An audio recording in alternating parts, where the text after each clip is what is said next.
mga kakuda, ginagamit nyo ba ang keyless function sa inyong electronic vehicle? Kung hindi ay tara, samahan nyo ako, ipaliwanag ko sa inyo ano ang function ng keyless at ng iba't ibang function dito sa remote ng ating electronic vehicle, mga kakuda. Tara mga kakuda, ipaliwanag natin kung ano ang function ng remote sa ating electronic vehicle.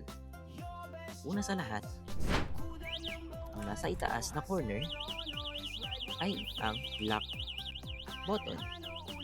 Kapag pinindot mo ito, secured na ang e-bike mo at ina-activate ang anti-thief function upang sa kung sino man ang sumubok at magtangkang gumalaw sa iyong e-bike ay mag-a-alarm ito.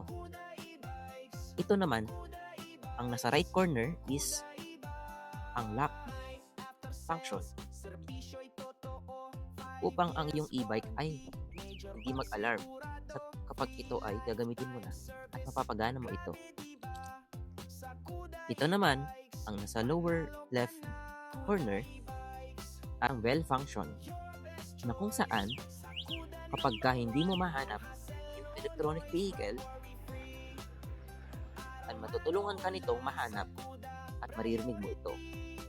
Applicable ito kapag ikaw ay nasa malls or nasa shopping at ang iyong e-bike ay nasa malayo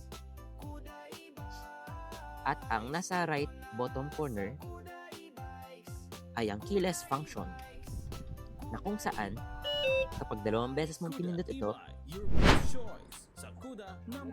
ay automatically na tatakbo ang iyong e-bike nang hindi ginagamit ng traditional key. Malaking bagay na maintindihan natin ang purpose ng remote na ito dahil ito ay makakatulong sa iyo sa araw-araw at makokontrol mo ang iyong e-bike nang hindi gumagamit ng traditional key. God bless mga kahuda.